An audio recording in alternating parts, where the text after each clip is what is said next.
Welcome back to the Visions of War podcast, hosted by Emmy Award-winning historian Bob Carruthers. This is military history from primary sources. I'm honoured to have been making military history documentaries for the past 30 years, and in that time I'm proud to have won an Emmy Award.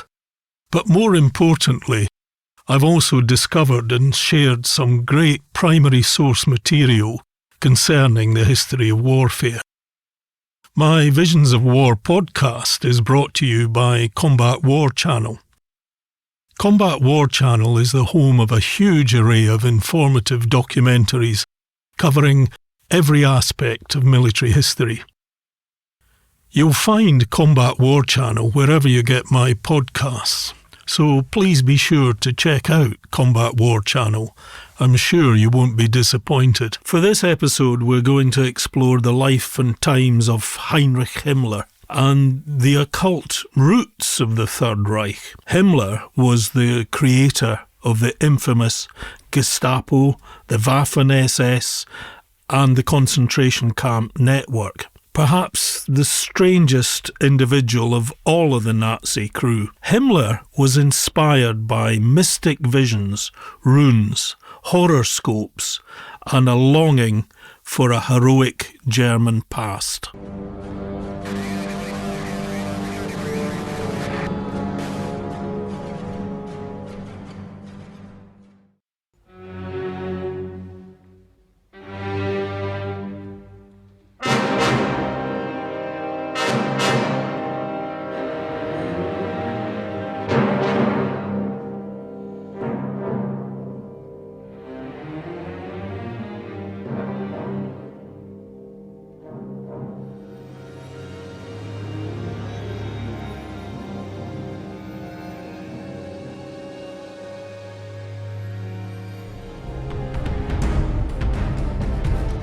Heinrich Himmler, leader of the SS, worked for more than a decade to create a new German order. He foresaw a modern brotherhood of Knights Templars dedicated to a quest for a new type of spirituality. He was also seeking a new belief system for Germany on which a new master race could be founded. Himmler's studies were to take him deep into the strange waters of the occult, and he would do everything in his power to drag the German people with him. Under Himmler's guidance, the SS, the hand-picked, disciplined and fiercely loyal bodyguard of the Führer, were being molded into the model for an Aryan elite, a mystical order dedicated to the creation of a new world order. The SS were a carefully selected elite, which Himmler hoped would be the stock from which a new and superior breed of human would come. The Superman, a caste of men born to rule the world.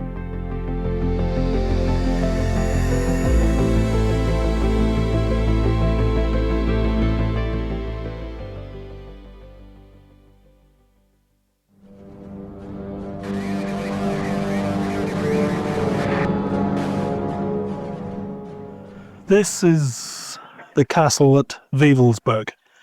It was purchased by Himmler on behalf of the SS in 1934. And Himmler's plan was to turn it into a kind of a spiritual retreat where he and his 12 top SS officers could come and commune. And the idea was to create a kind of a chivalric order in the same way as the Arthurian legends.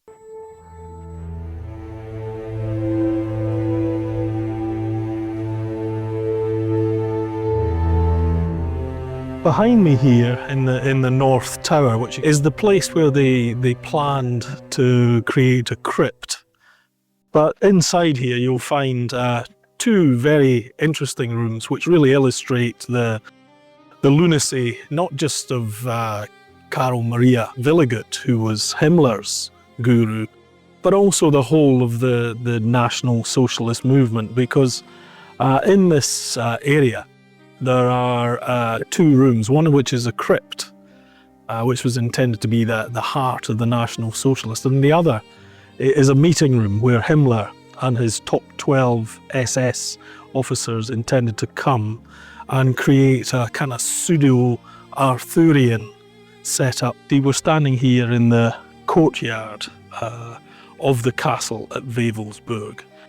It's a fairly small area, but it didn't have to be particularly large because this was for the elite. Himmler hoped to bring his top 12 senior officers to Wewelsburg, where they would learn and where they would begin to form this pseudo-Arthurian inner circle. It's interesting to note that both Hitler and Himmler were bitterly opposed to the Freemasons, but under the influence of Karl Maria Willigut, Himmler was only too ready to copy the Freemasons and to create his own mythology and his own pseudo-religious rituals, which were performed here at Wewelsburg. It's very indicative of the kind of thinking that underpinned not just his philosophy, but the whole of the National Socialist philosophy, where they believed that one could reach back into the past and into the German myths and to bring those myths back into the 20th century.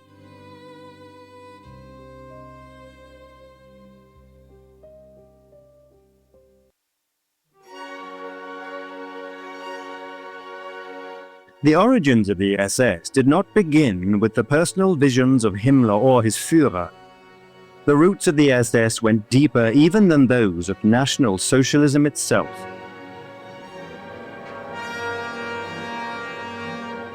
Amongst the aristocratic and educated classes, in the first decade of the 20th century, the overriding mood was one of nostalgia. There was a powerful yearning for a vanished past, a past believed to be more orderly, more harmonious, and more spiritual, and Heinrich Himmler was no exception. This was the Völkisch movement, a deeply conservative trend which tended towards Lebensreform, or life reform.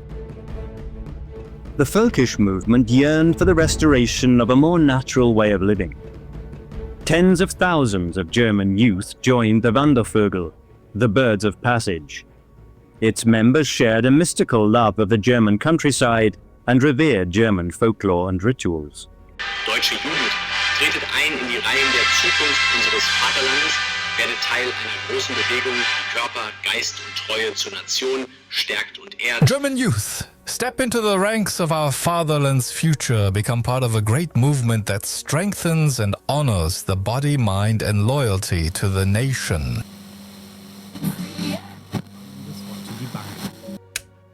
The Völkisch movement rejected conventional science and medicine as a part of the Industrial Revolution, and instead embraced vegetarianism and herbal healing. Fringe activities such as sun worship, nudism, communal living, and meditation became fashionable pursuits. In every major city, Völkisch cults devoted to spiritualism, astrology, magic, and the occult flourished. At the heart of each of them were to be found the disciples of life reform. One of the most dedicated of these disciples was the young Heinrich Himmler. Of all the esoteric doctrines favored by the Völkisch movement, none were more influential than those preached by the Russian adventuress and self-proclaimed telepath and spiritualist, Madame Helena Blavatsky. In 1888, Blavatsky claimed to have traveled to Tibet and there to have been initiated into the secrets of spiritual masters she called the hidden elect. This was to prove a key doctrine in the belief system of the occultists. The hidden elect, or the Great White Brotherhood, were believed to be ordinary humans who, by initiation and self-denial, had risen to become adepts, who were supposed to have gained powers and knowledge beyond the reach of ordinary mortals. Madame Blavatsky did not claim to be an adept in her own right, but she did claim constant telepathic communication with her hidden masters.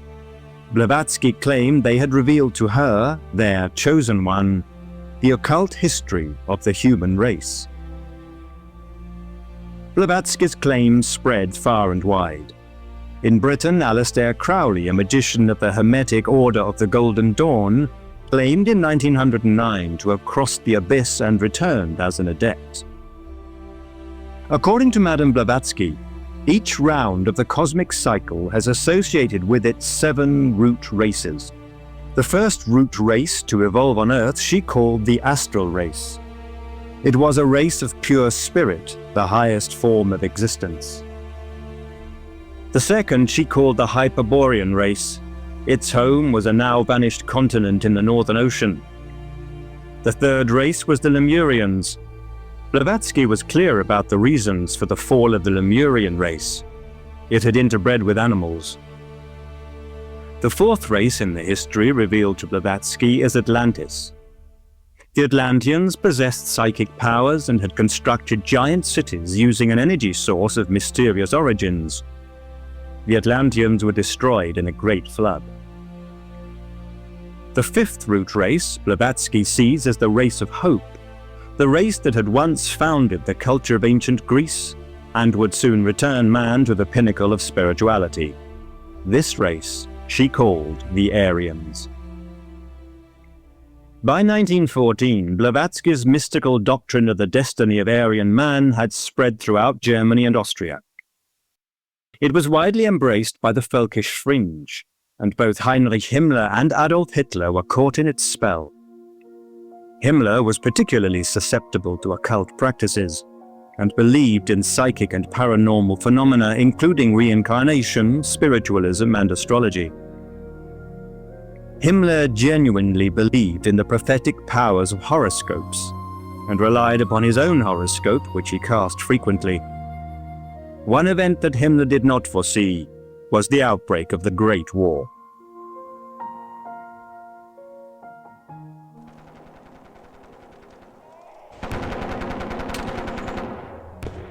Hitler has often said that the Great War was the defining experience of his life. It was the most satisfying and a fulfilling time for him. Himmler would love to have had that experience, but he was born just a fraction too late, and although he was able to join the army in 1917, he was still undergoing training when the war came to an end.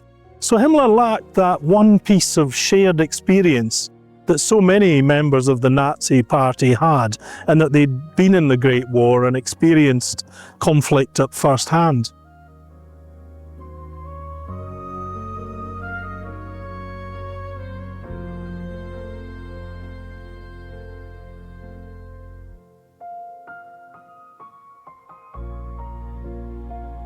In the ranks of the German and Austrian armies fighting the Great War, there was a widespread belief that the predictions of the Völkisch fringe would be advanced by the unification of German-speaking peoples and the creation of a Germanic empire, which would result from a successful war. To many soldiers, the teachings of Austrian clairvoyant Guido von List were an inspiration. Von List built on Blavatsky and added the idea that, in the Germans more than in any other people, ran the blood of the mythical race of the Aryan. To List, the Great War was proof that the modern world, with its newfound materialism and its newfangled democracy, was destroying itself. Nonetheless, List proclaimed that out of war and destruction would come the victory of the German cause and the beginning of an Aryan millennium. In support of his ideas, von List revived the prayer of the 16th century philosopher and heretic, Giordano Bruno. O Jove, let the Germans realize their own strength, and they shall not be men, but gods. Like Aleister Crowley and Blavatsky, von List's inner thoughts led him to believe in the existence of a hidden elect. Von List added his own touch to the mix with his accounts of trance visions, in which ancient German tribes had revealed to him an elite class of priest rulers, the Ahnenschaft. According to von List, the role of the Ahnenschaft was to preserve the occult knowledge of the Aryan ancestors of the modern-day German nation. Von List claimed that the imposition of Christianity on the Teutonic tribes and the persecution of the followers of the old religion forced the Armen to continue its traditions in secret.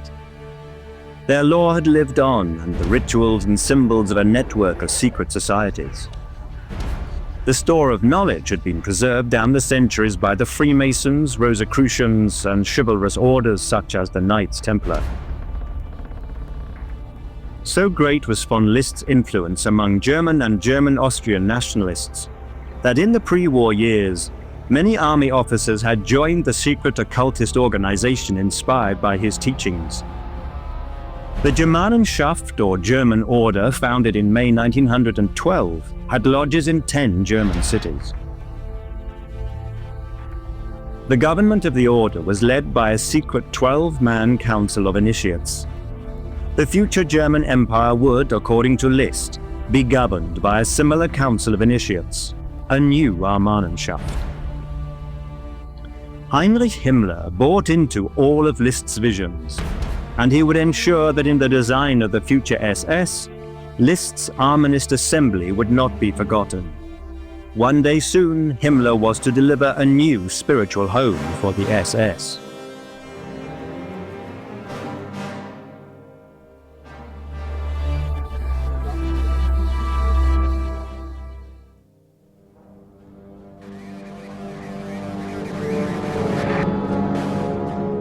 This is a very unusual feature indeed, because here in Germany, understandably, they've gone to great lengths to remove any possible vestiges of the Third Reich era.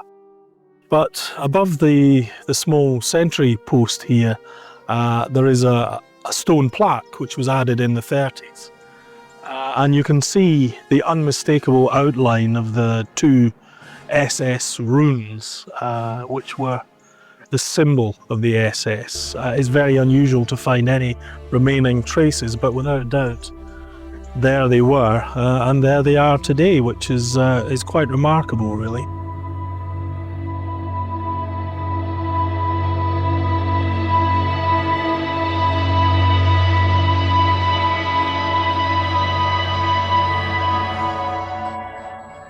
Liszt's prediction that the Great War would see the victory of Imperial Germany over its democratic and degenerate enemies was to prove false. By 1918, the German economy was in ruins, and the Kaiser's armies were crumbling. To the men at the front, the failure of the Imperial war machine was inexplicable.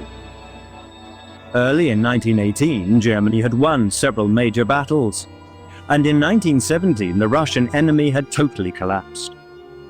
Theories of a conspiracy abounded. Many believed Germany had been betrayed from within.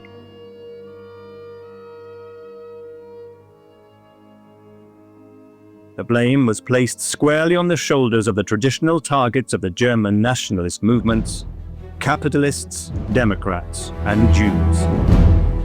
The widely held conspiracy theory was shared by many soldiers. Their joint belief was that the valiant German army had received a Dolchstoß, a stab in the back. Germany had become a democratic republic, and to the followers of von Liszt, all that was valuable seemed irretrievably lost. The situation deteriorated when a government of unknown politicians had accepted the humiliating terms of the Versailles Treaty. Worst of all, the Kaiser and the German princes had abdicated the throne. The abdication of the Kaiser was a stunning blow to Himmler and his fellow occultists of the German order. Liszt had taught that the aristocracy of Germany had been founded in an ancient time by the Armanenschaft themselves. In the aristocracy was to be found the purest of Aryan blood, and with it the strongest remaining traces of the Aryan psychic powers. In the aftermath of the Great War, faced with the twin threat of democracy and socialism, traditionalists desperately clung to von Liszt's mystical belief in the German nobility. But side by side with the teachings of von Liszt, a new form of social Darwinism was also being embraced. The heady mix of the arcane and the scientific would become enmeshed together in a new pseudo-science known as eugenics, which was to form the cornerstone of the Nazi ideology. moral belief in the equality of man was dismissed as simply unscientific. The new slogan was expressed as simply the survival of the fittest. And in Himmler's eyes, the Aryan race was undoubtedly the fittest. By 1918, eugenics had become so influential that under the new name of racial hygiene, universities, departments, and institutes were established, devoted to the new science. By 1918, eugenics had become so influential that under the new name of racial hygiene, universities, departments, and institutes were established, devoted to the new science. By the 1920s, theories underpinning eugenics had won widespread support amongst the German medical establishment. It also had a profound effect on the doctrines of German occultists. In 1919, von Liszt, the foremost prophet of the Aryan millennium, died in Berlin at the age of 70. His place as Germany's leading mystic and visionary was taken by Georg Lanz. Lanz, an existential monk and respected biblical scholar, was to introduce new twists which were to have a profound effect on the development of Nazi ideology and on the structure and ritual of the future SS. Lanz had blended the Aryan occultism of von Liszt and the principles of the science of eugenics into what he called his new doctrine, theozoology. Theozoology was an occult religion based on race. Inspired by Blavatsky's mystical history of racial evolution, Lanz claimed that the decline of the Aryan race happened because they had committed bestiality with a subhuman species. The result was the creation of many mixed races, races whose very existence threatened the rightful dominance of the Aryans. Like von Liszt, Lanz believed that the early Aryans possessed the power of telepathy, but interbreeding with racial inferiors had led to the loss of their paranormal abilities. The teachings of Georg Lanz were propagated throughout Germany and Austria by his own journal, Ostara, founded in 1905. Lanz claimed that over 100,000 copies of Ostara were sold each year. In the pages of Ostara and in a series of widely read essays, Lanz developed a terrifying prescription for the purification of the Germanic race. He proposed polygamy to increase the birth rate of the racially purest. Eugenic convents were to be established in which chosen women he called brood mothers would produce children for the racially pure males. On the other hand, the racially impure and the physically or mentally unfit were to be sterilized. Other races, such as the Jews, who were deemed to be irretrievably inferior, were to be deported to Madagascar or used as slave labor. It is sobering to realize that under the Third Reich, all of Lanz's proposals would be given the most serious consideration, and some were actually put into practice. Such as the introduction of a massive compulsory sterilization campaign aimed at those deemed to be physically, mentally, or racially inferior. Widespread euthanasia for those with congenital mental problems. The deportation of German Jews to Madagascar was discussed in the highest ranks of the Nazi Party, and the SS planned for the official introduction of polygamy and actually founded its own SS breeding program. To Lanz and to Himmler, the legends of the Knights of the Holy Grail were more than the products of the medieval imagination. The search for the Grail, as defined by Lanz in the 20th century, was the search for racial purity. Already, Himmler had identified the figure of German history who was to become his idol and his inspiration. King Heinrich I, German king of the Saxons, had in the 10th century fought and conquered the Slavic tribes of the East. So great would Himmler's devotion to the king become that he would make an annual pilgrimage to Heinrich's tomb, and believed himself the reincarnation of the king and the recipient of psychic messages from the spirit of the dead ruler. Himmler believed that his divine mission was to complete the work of the King Heinrich. He planned to create from the SS a knightly order which would rule the coming Aryan Empire. In 1907, Lance formed an occult society dedicated to a new crusade for racial purity. He called it the Order of the New Templars. In the castle of Burg Werfenstein in Upper Austria, Lance founded the order's first headquarters. Other order priories soon followed. The occult rituals of the New Templars were based on Lance's monastic experiences and his own specially composed psalms, prayers, and readings. The aims of the order were explicit: to harmonize science, art, and ethics into an occult religion devoted to the purification of the Aryan race in all countries of the world. For Lance, the New Templars were the beginning of a new order. No longer will parliaments determine the fate of people, Lance proclaimed. In their place would rule wise priest-kings and leaders of chivalrous and spiritual secret orders. All of this was music to the ears of Heinrich Himmler, who founded his own version of Burg Werfenstein.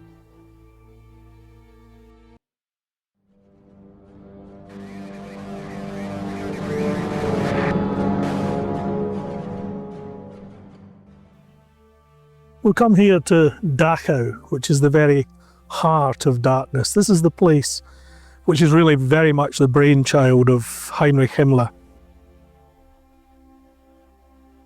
It's almost incomprehensible that such a place like this could exist, but Hitler and Himmler were master politicians, and they had a very clear idea of what they wanted to achieve in German society.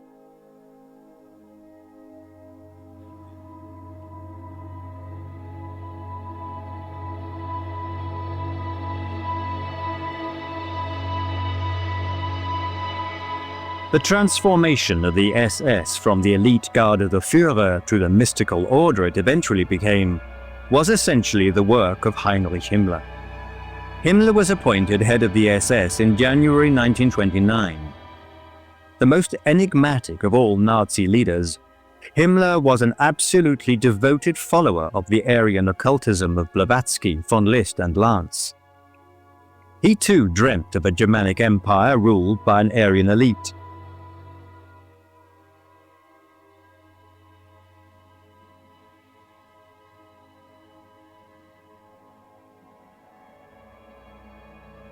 The collection of individuals which Himmler brought together to form the SS were an unsightly and bullying bunch.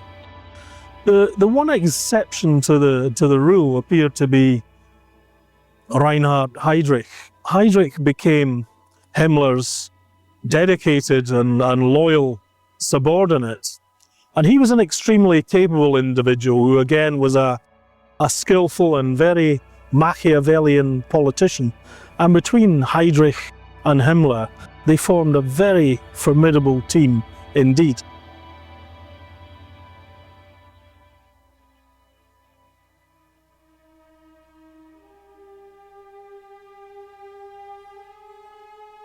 Himmler was of an extremely nervous disposition, and it manifested itself in a series of stomach troubles, which constantly plagued him throughout his career.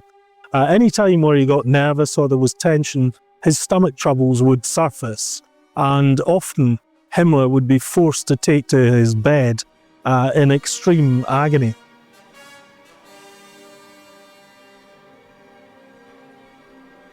In addition to being Reichsführer of the SS, Himmler, of course, was also the head of police throughout Germany, so there were a great deal of things on his plate, and without some very efficient subordinates, Himmler could never have managed the workload.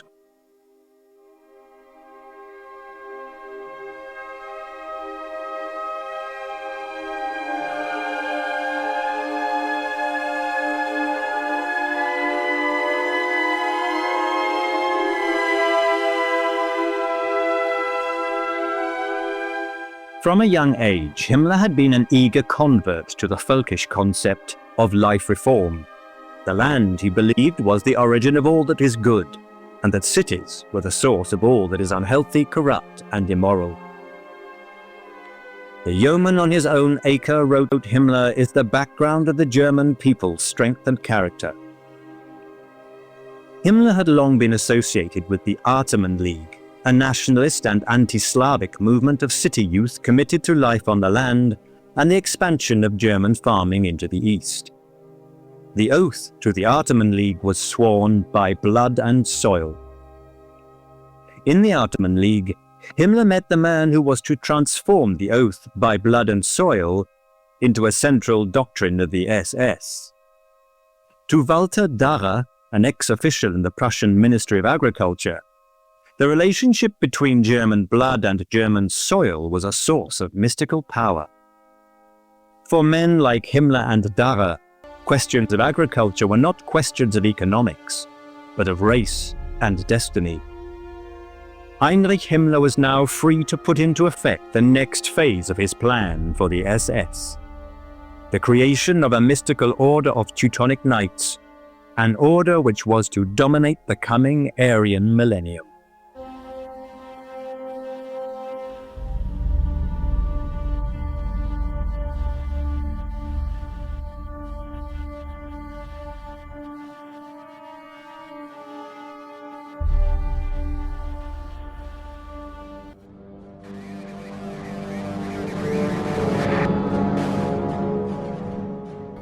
Behind me at the bottom of the steep flight of stairs here, the logical conclusion of Himmler's war with the Catholic Church. This was an attempt to create a new religion for the Third Reich.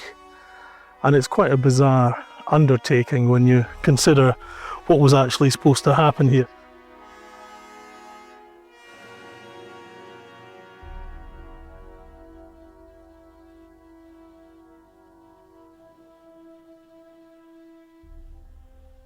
This place looks innocuous, but the whole history of this is redolent of Heinrich Himmler and his ideas. It looks ancient, but it was actually constructed in the 30s, in 1934, by volunteers, and it was here at the Thingplatz that the spiritual heart of Himmler's plans was to take place.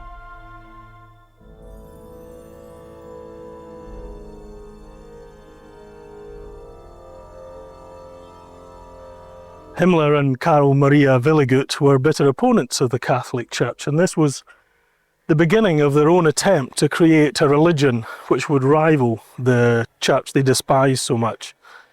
They decided to come here to the Heiligerberg, just overlooking Heidelberg, the Holy Mountain. And it was here that they built the first of the Thingplatz. Now, the Thingplatz were designed to replace the Christian churches. And in Himmler's warped mind, he could see a network of these places all over Germany where people would flock to celebrate a religion which was based on a return to nature and the turning of the seasons. There was no scriptural basis. There was only a vague set of beliefs that the summer solstice should be celebrated, as should the spring solstice, and of course Yule, which was the name that they used to replace Christmas. The whole spiritual aspect of the Third Reich was very much concerned with forests and nature. So this is the kind of place that they hoped would be a forerunner to a religion which would spread throughout Germany and the Third Reich. It never was particularly popular, understandably, as a religion because the whole concept is false, so it didn't really find public approbation for what they were trying to do. Himmler's strategy for the SS was not one of rapid expansion, but instead one of careful and systematic selection. In 1930, Himmler had won a valuable concession from Hitler. The SS would be allowed to recruit from the ranks of the SA. Himmler had begun to put into practice his theories of breeding. We went about it like a nursery gardener trying to reproduce a good old strain that has been adulterated and debased. I started with a minimum height requirement. I knew that men of a certain height must somewhere possess the blood I desired. On December the 31st, 1931, Himmler established the SS Race and Resettlement Bureau. It was to be headed by his old friend Walter Darrer. Darrer was awarded the rank of honorary SS general.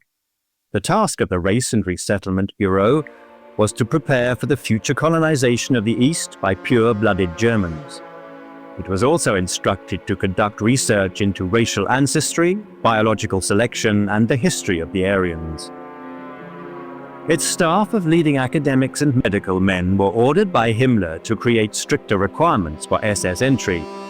Bureau physicians were to assess the degree of racial purity of each applicant. By physical examination, only those considered pure or predominantly Nordic were suitable candidates for membership. The examiners were instructed to take into account the attitude and bearing of the candidate. In his attitude to discipline, the man should not behave like an underling. His gait, his hands, everything should correspond to the idea we have set ourselves. To Himmler, selection was only the first step in his plan to reclaim the Aryan blood latent in the German people. The second stage was control of SS breeding. The Race and Resettlement Bureau was charged with the task of racially vetting SS marriages. Prospective brides of SS men were required to prove the purity of their Aryan blood back to the year 1750. The Bureau was to be responsible for examining almost 2,000 SS marriage applications every month. It was the beginning of the largest and most terrifying eugenics experiment in human history. Himmler was so confident of the success of his plans that he predicted in 120 years the entire German people would once more be pure-blooded Aryans. Himmler knew that the realization of his Aryan vision was dependent on, above all, the SS becoming the most powerful organization in the Nazi Party and in the German state. Already Hitler had given the SS the role of carrying out police and intelligence duties in the party, and Himmler was quick to seize this opportunity to expand his power to the German police force, which he wrested from Hermann Göring. In 1931, Himmler recruited a 33-year-old ex-naval officer, Reinhard Heydrich, to found an SS security service. The establishment of the SD was to be the first stage in Himmler's creation of an SS state within a state. By the summer of 1934, Himmler had won total independence for his SS elite. His eugenics program was established, and he had begun the process of winning control of all German police and security service. With Hitler's blessing, he had created the Leibstandarte, which would eventually form the nucleus of an SS army.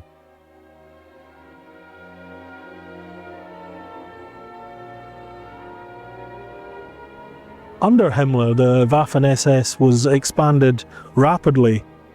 We can see again his mastery of bureaucracy, that Himmler was able, as well as combining his role as head of police, to be able to run the Waffen-SS as effectively as it was. The Waffen-SS is often overrated as a field force, but there were undoubtedly a number of actions where the Wehrmacht troops were very pleased to have the SS fighting alongside them.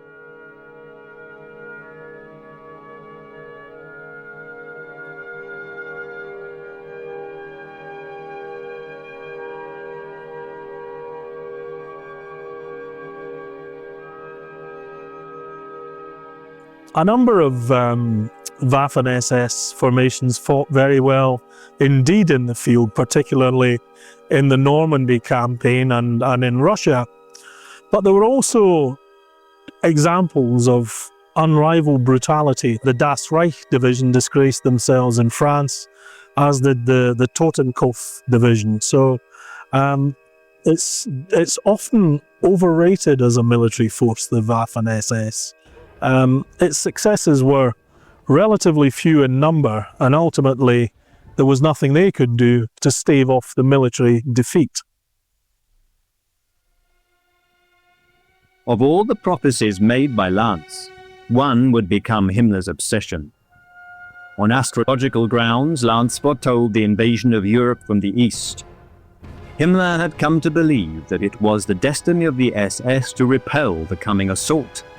The great battles he foresaw would be a prelude to the final victory of the Aryans. But Himmler's Camelot was never to be completed, as the grim reality of World War II crowded in on Himmler's world.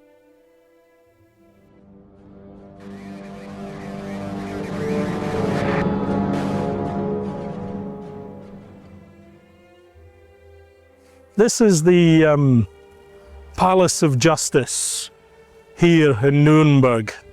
And it was here on the 20th of November 1945 that the trial of 21 of the leading representatives of the National Socialist regime began.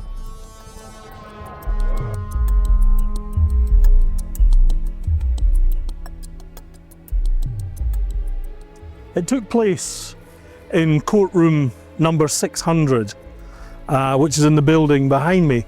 Today, it's still used as a courtroom, so access is limited, but it's generally possible to go and visit the spot where the trials actually took place.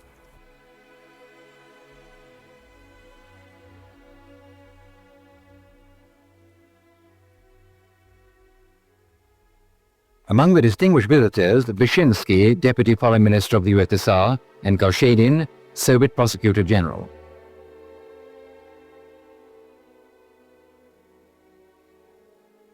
The criminals are accused of general conspiracy.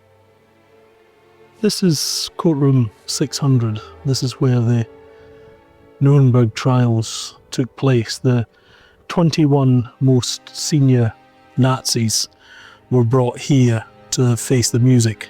Hermann Göring, Hitler's close friend, formerly known as the second man in the Reich. Göring initially had a great deal of influence over the defendants and famously said, "You can kiss my hairy ass." But over the course of the proceedings, even Göring was worn down, and he too committed suicide shortly before the execution that had been ordered. Also on trial were leading figures such as Keitel and Jodl, Hitler's military advisors, and both of them were sentenced to death. One man who escaped the death sentence was the architect for much of what we can see in present-day Nuremberg, Albert Speer. He developed the buildings of the Zeppelin Tribune. Speer was sentenced to life imprisonment but was eventually released. Also on trial was the notorious Julius Streicher. Streicher was the publisher of the infamous Der Stürmer. Himmler, of course, lacked the courage to face up to the monstrosity of his crimes and committed suicide near Hamburg.